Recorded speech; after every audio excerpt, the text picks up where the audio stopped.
Everyone's favorite unlucky adventurer, Bennett. Whether you just got your hands on him right now or you've been just starting to level him up with your resources that you've finally been able to work on some other characters, we're giving you everything you need to know to get the most value out of this character when it comes to having him in your team in Genshin Impact. So let's get right into it for you guys here. As you got hit by that unlucky stone, where does it come from? No one knows, man. So let's talk about Bennett. First of all, he is one of the best characters to level up because he's just so good at baseline and he takes minimal investment. What I mean by that, I've been using this Bennett. If you guys have been watching the videos on the channel, he is an absolute monstrosity for us here.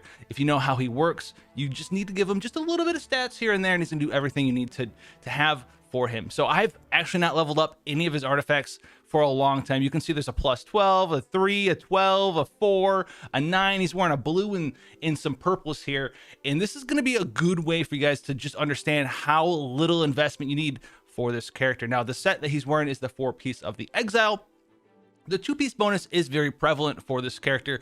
Energy recharge plus 20% there. The other set that you could look at for a 2-piece energy recharge is also the Scholar set as well. So take a look at those two sets there, get some energy recharge. It's gonna be one of your most important stats. You don't need to overload it, right? Get right around like 200-ish%, I do believe is where we're at. 200% on the dot, actually. That's pretty impressive. You're gonna have more than enough in AoE fights. You're gonna have more than enough in single target big boss battles in the Abyss for some of those floors to just keep that elemental burst rolling. And that is what we're really focusing on in this build, is his elemental burst. This is what makes him as a support character. You can also build him as a damage character. We'll touch on that as well near the end of the video. So Fantastic Voyage is a fantastic skill to have here. And the way that this skill works is you're going to put down that area of effect, and it's going to do two things for you. It's going to give you a very fast, high tick rate heal. So it's going to heal while you're standing in it up to a max of 70% of your HP. Also, while you're in it, if you're at 70% or higher HP at Constellation 0, you're going to get an attack percent bonus. Now, this attack percent bonus is based off of his base attack. If you guys don't know what that means, this means that you don't need attack percent gear on him. Your base attack is literally the little bit that Bennett gets for leveling up, right? He's going to have like 180 base attack, and then the actual white number you see up here where it says base attack on your weapon of choice that you're putting on Bennett here. The other way that you can look at your base attack, you can go to attributes, hit details, and scroll up, and this white number that you see, the 657, that is his base attack there. So we're gonna get right now on my Bennett here with our talent, Fantastic Voyage at 9. We're gonna get 95% of our attack bonus ratio. So we're gonna get just shy of that full 657 attack there. There is also a constellation here that will increase this by an additional 20%, and it's going to remove that attack bonus HP restriction. So you're always going to get that attack bonus even while you're under 70% HP. So if you are like one away from Bennett, right, you have some resources to burn, you're not interested in Hu Tao, you can either, save up for him out of the shop, or maybe, you just got this one, you didn't really understand what it did. It's a fantastic constellation for him. It's not necessary, but it is very, very good. So this is what we're building towards him for in this support build, is Fantastic Voyage. We do not need the attack percent on his gear because it's only base attack, but the HP heal is off of his total HP. So that's what you're really looking for there, is his maximum HP. So look for some energy recharge and HP percent. That's all you need. Energy recharge, HP percent. So you can see here our plus 12 goblet, HP percent, HP percent. You can see with this basic gear, we've probably had some stuff either now or in the future in the background. All the footage we've ever used is literally with this build on Bennett. 17k HP, and he heals like a monster. He heals like a monster, like 2000 HP per tick heals there. So let's talk about some other sets. The other set, if you're really looking for farming up some specialized gear for your Bennett, the other set that's really nice for him is going to be the Noblest Oblige set. So this set is very, very nice for him as his supportive aspect role. This is because of the 4-piece. We don't care about the 2-piece so much for him because it's elemental burst damage. He's not here to do damage. We care about the 4-piece. So the 4-piece, when he uses elemental burst, 20% increased attack for all party members for 12 seconds. This works extraordinarily well with his Fantastic Voyage because this also has a 12-second duration. So you're going to pop that while you're standing in his elemental burst. You're going to get his attack bonus. Then you're going to get 20% on top of that from the Noblest Oblige set. It goes hand in hand. It's very strong. That's probably something I'm going to be working on in the future. Just didn't really need it. The 20% extra attack versus what we're doing with here right now. It's pretty awesome. And then I also, with the team that I'm running right now, The 4-piece bonus for the exile set's also pretty nice if you're running a bunch of characters who have low energy costs on their elemental burst, but they don't have a lot of energy recharge. So like the ones that cost like 40 energy, you're gonna get 6 energy back every single time that you use his elemental burst. So that's going to give you right around, what is it, like 20-ish percent, 18% of their energy they needed to get back up to the 40. That's going to give them like 18% of their energy back for their elemental burst. That's pretty fantastic there as well here. So very low cost resource wise to kind of get him moving and schmoving here. Now the other thing that you can do is the weapon selection. What kind of weapon are we looking for? Energy recharge weapons. We don't need attack percent weapons or anything like that. Remember, because attack percent for this build, for the support, isn't doing anything at all for him. So Festering Desire, if you have access to that, you don't really have anyone to put this on yet, you are around for the Dragon Spine event, this is a very strong weapon for you to throw on him. If you have it rank 1, rank 5, whatever it is, that energy recharge 45% is very nice, and it has a pretty decent 510 base attack value there. Some other weapons you can think about using on him are something like the Favonius Sword or the Sacrificial Sword, as they both also have energy recharge available for you as well there. So if you want to do the whole DPS Bennett thing, there is a very good DPS Bennett build. We've showcased this before with minimum-ish gear investment, minimum talent investment. You saw level 4 talent there on his elemental skill, hitting for 15k, 20k damage over and over. And this is because he's a very good melt abuser as well, and he brings his own attack buff. So the set you're looking for that for this build here is you're looking for the good old Crimson Witch of Flame set, because you're going to be melt spamming for days. This is the 2-piece set, pyro damage increase 15%. 4-piece set is going to increase your melt damage, and it's also going to give you a stacking buff to the 2-piece set. So every time you use an elemental skill, you're going to increase that pyro damage bonus. This can go up to 3 additional stacks, so you can get 150% additional bonus pyro damage from the increase here. So you can get an additional 22.5% on top of that base 15, so a total of 37% pyro damage bonus and 15% increased vaporize and melt damage.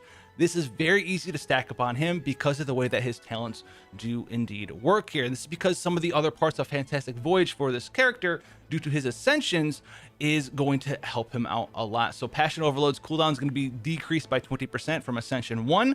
That's going to be awesome there.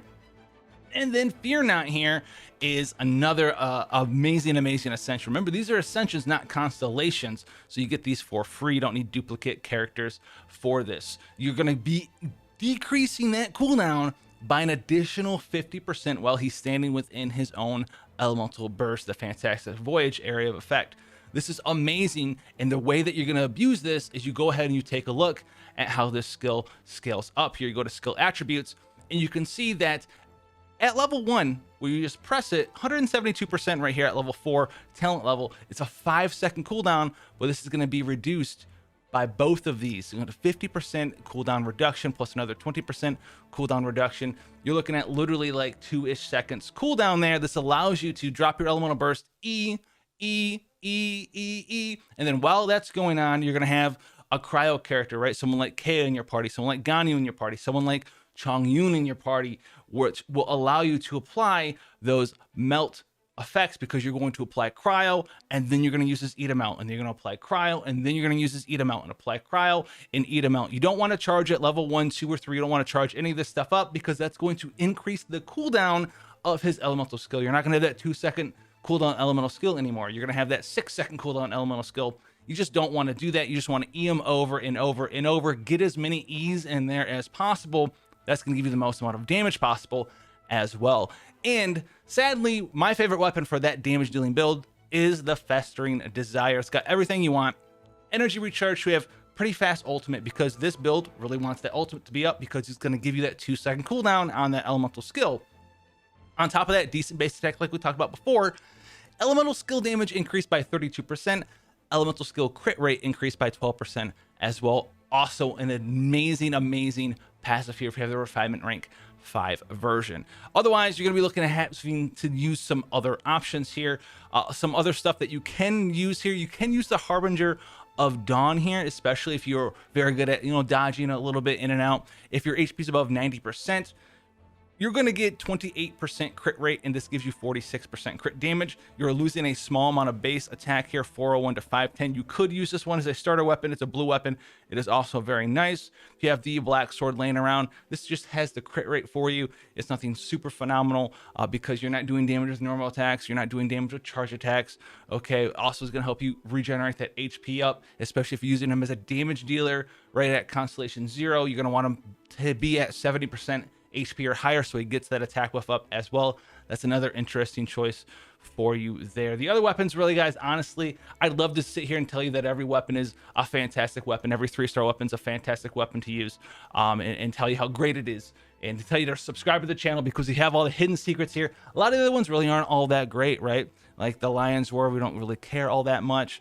We're not using pyro damage. They're going to be affected. We only hit them with cryo damage, so that doesn't do anything for us here. You could use something like the Flute because it does have attack percent as well, so that's okay, but nothing super substantially crazy there. There are some other alternatives, possibly like the Flute, like I said, is going to be one of your other alternatives, but nothing else is really like super crazy. All the other weapons like the Favonius Sword and the Sacrificial Sword, these are more support type weapons and are not going to be very good in that damage dealing build for Bennett. I want to touch on this real quick. The other constellations for him, there is one, guys, if you ended up pulling a whole bunch of them, I'm telling you guys, you see it, I have it, it's not unlocked here. It's Constellation 6 here. I do not have this one unlocked because it can ruin some of the cool stuff that you can do with a Bennett support in certain builds. This is because his Constellation 6, while enemies and yourself are in there, your own character is going to be infused with pyro damage, and this can mess up some of the interesting combinations of characters that you would want to use with Bennett, right? If you're using him inside of a Superconduct team and you're just bringing him for his attack buff, well, Superconduct, you need to be doing physical damage. If you drop his elemental burst down, all of a sudden you're doing pyro damage, your Superconduct doesn't work, your physical goblet's turned off, all your stuff is trash, and you can no longer ever use him in a Superconduct team ever again for his elemental burst. So keep that in mind as well. There are some other cool stuff that you can do with him with this, but a lot of the stuff makes him less flexible, and that's one of Bennett's best strong suits, is that he's a flexible character in turning that Constellation 6 on. And remember, it's going to be on for the rest of your game. You cannot turn it back off.